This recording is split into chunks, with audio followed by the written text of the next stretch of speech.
Good morning. My name is Cheryl Woodard, and I'm one of the Buddha meditation teachers here at EBS. I'm coming to you from our bookstore because there are people meditating in our main hall. And I do these Facebook programs for people who can't make it to the center or would like to just a quick, discussion or message about meditation. And a lot of times in my observation, a lot of people come to meditation expecting a quick fix. And to some extent, they're justified in that expectation because these days meditation is seemingly everywhere. If you are trying to learn to drive a car, they tell you to meditate for a minute first or something. It's just everywhere, like a quick fix for everything that could possibly be wrong. And so people come to us and want to learn meditation, and they become frustrated because they don't see the results that they expected to as quickly as they hoped they would come. And so they sometimes get so discouraged that they say, well, I tried meditation, but it didn't work for me, and they give up. And this is really, really too bad. So I would like to suggest that we consider meditation in a different way, especially consider it in the way that the Buddha taught it, which is that meditation is how you learn to know your own basic nature. It's not how to control yourself, it's how to get to know yourself. And the idea is that we are all born with capacities that we don't use very much, especially the capacity for clear-sighted insight and for unlimited compassion. But our culture is focused usually more on material activity and doesn't really address ever in school, in homes, the idea of getting to know yourself and exploring these capacities that are inherent to your nature. So we're not taught how to cultivate or nourish our natural wisdom. And Buddha called this ignorance. He said that we are like people who don't know how to read in a world that is full of poetry. For Buddha, meditation was like teaching people how to read, starting with the very basics, ABCs, of who you are, how your mind functions, what you're doing with yourself all the time. And that's what he means by mindfulness, minding yourself, paying attention to yourself, getting to know yourself, learning how you work. And it does take some time and effort. But just like reading, you never forget how to read once you learn how to read. Once it clicks inside of you, you never forget. And you may not choose to read very often or all the time or, in a serious way, but you know how no matter what. And the same is true of this knowledge of yourself that you can gain through meditation. It changes you. You go from being an illiterate, non-knowing person to someone who knows. You won't be able to forget the steadiness, the compassion, and the clarity that comes from meditating over time. But remember how long it took you to learn to read comfortably. Years, probably? Maybe not. Maybe you were someone who got it quickly, but still, it didn't happen in 1 or 2 sessions, right? You had to work at it. So we need to be patient and reasonable in expecting what we expect from starting a meditation practice. And remember that we start from the notion that we are very bright children, eager to learn, filled with infinite capacities, really unlimited capacities. And we're being introduced for the first time to the ABCs of wisdom. So as much as you can, cultivate an attitude of curiosity, openness, and try not to judge yourself as you go along, because understand that it could take you a while, especially because this is really new to us. When we grow up in a material world, it's very new to begin looking at things in this way. So the basic meditation has 4 parts, and you may cycle through them, these 4 steps, well, especially the first 3. You may cycle through these 3 steps repeatedly in any given meditation session. But the essence of the whole thing is to create some stillness, be still, create an open space, peaceful open space, in which your mind can settle and you slow down and you can begin to see how things are working inside of you. The Tibetan word for meditation is Gom, G-O-M, and it literally means to become familiar. So we're going to become familiar with our inherent activity, the activity of our own minds. So the 4 parts start with settling, opening, observing, and at the end we do a little thing to engage our heart I call softening.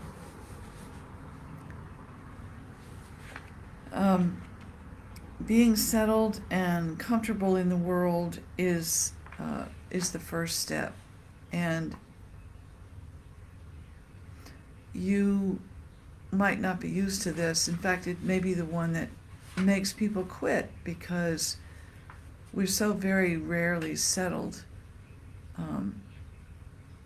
And so just know that this very first step might be the biggest hurdle, but once you get over that a little bit, you get into it a little bit, the rest makes more sense and comes more naturally.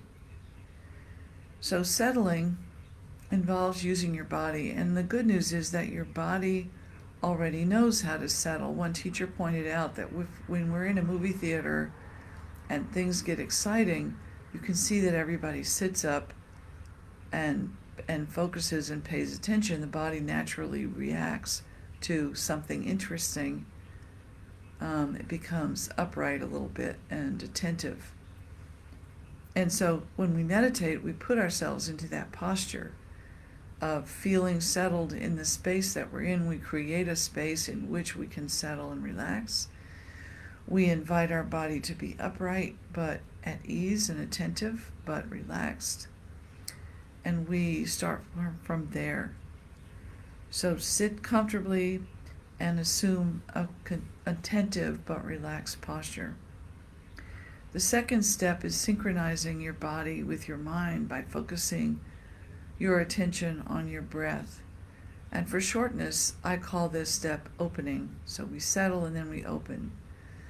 Because if you notice your breath is actually going in and out of you all the time, connecting you with the space around you, drawing in nourishment from the environment and exhaling staleness.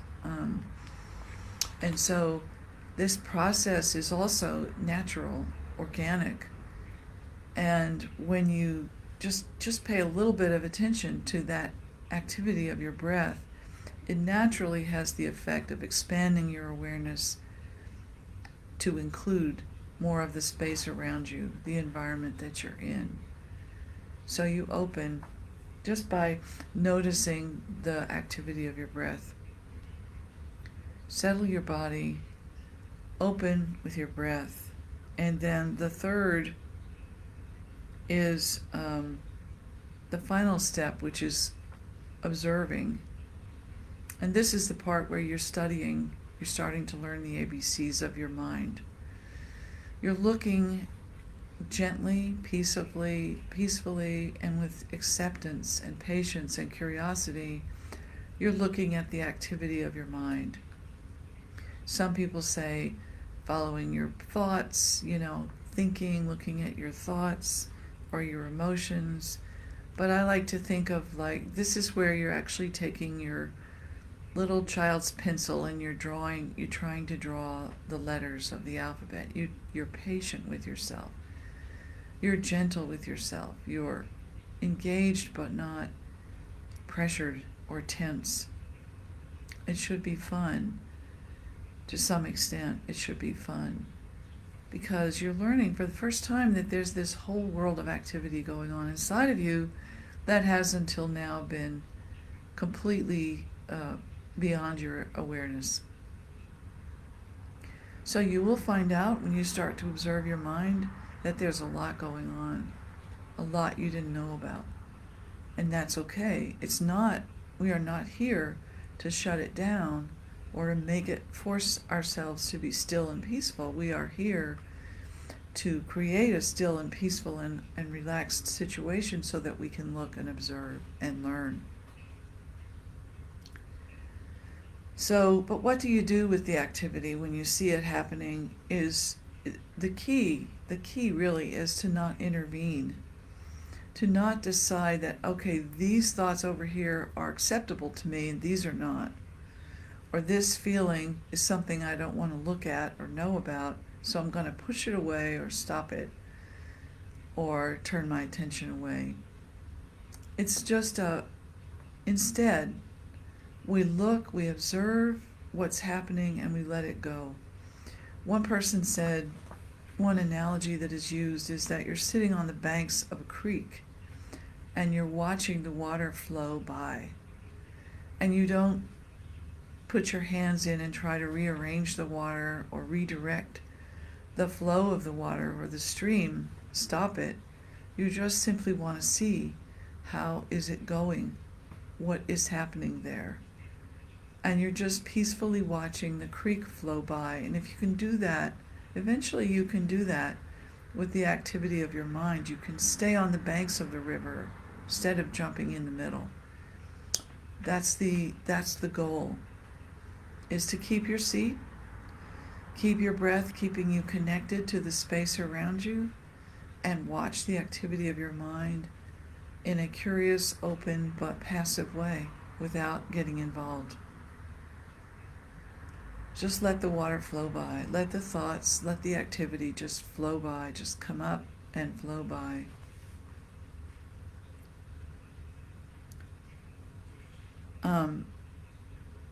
Sometimes people call this third step, instead of observing, they call it resting, because it is so peaceful. So maybe think of it that way if that's helpful to you. And now you may go through, as you sit down to meditate for 10 minutes or 20 minutes or whatever, you may go through these 3 steps repeatedly because you get distracted, you get confused, or a pain enters your body, or you start feeling tension or whatever. And whenever anything comes along that sort of derails the whole thing, all you have to do is start over. Go back to feeling your seat comfortably and securely planted in your chair, on your cushion. Feel your body, scan your body, make sure there's no tension that has drifted in.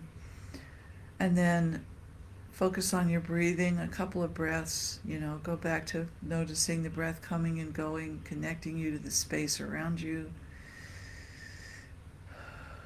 And then see, now what's happening? What does the water look like now? And so we do that for as long as we have. And then when the time is up, before you leave, you do the 4th step, which I call softening, and it is a process of engaging your heart, energizing your natural compassion for yourself and for other people who are in the same boat as you. So just entertain the thought at the end of your practice before you get up.